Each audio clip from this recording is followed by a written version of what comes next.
Thank you, Charlie. You know, oftentimes we think of good versus evil when we talk about war in Afghanistan and Muslims, and it's time for a change.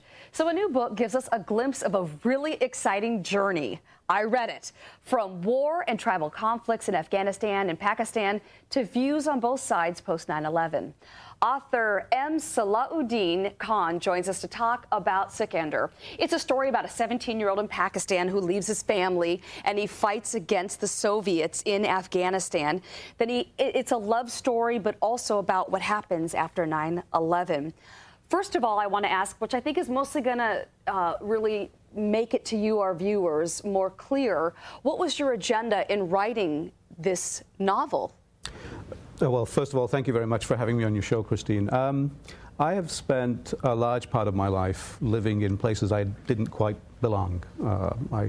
I left Pakistan, for example, at the age of 4, spent 32 years growing up in England as a quote-unquote foreigner, and then moved about 20-something years ago to the US.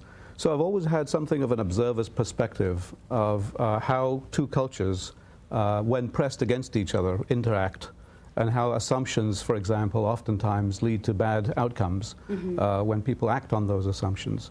Now, I know we have some beautiful video that I would like to run if we can, promoting the book.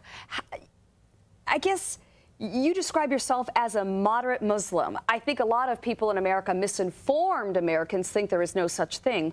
What is it versus, say, the Taliban? I prefer, actually, the term mainstream Muslim, because there's 1.6 billion Muslims worldwide. And the vast majority of such people are really moderate in their outlook, certainly, but the term has come to almost mean a perspective on Muslims from non-Muslims. And I think mainstream is a more accurate characterization. What it means is living pretty ordinary lives, informed by the religion, yes, but not sort of manically. And I think that's very important to recognize. That's where the vast majority of Muslims are, in fact. I also enjoyed this book because you provide a series of maps that clarify the areas, clarify where the conflicts were and are, if we could show some of those maps. How can somebody, a Muslim, live an ordinary life when there have been such extraordinary circumstances over the decades? That's a very fair question, and to the extent that we're talking about ordinary life, I think the point I'm getting at is that we don't see rabidly anti-Western or anti-Christian or anti-Jewish sentiments. In that sense, it's ordinary. So I think fiction is really getting a good message across in this book.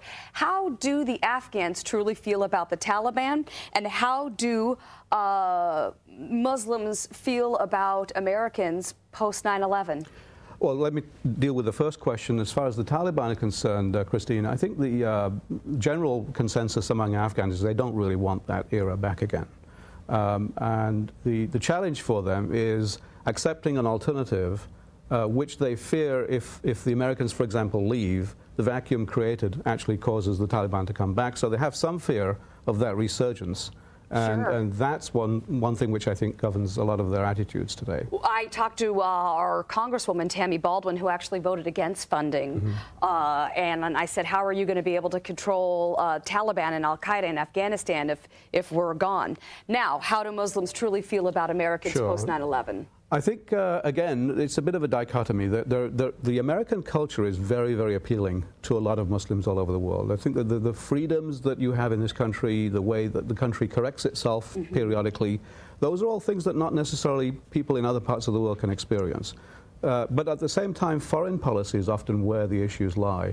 And American foreign policy has not necessarily been in line with what most Muslims around the world would prefer. I think it's such an important perspective you bring through. Thank you. An amazing novel.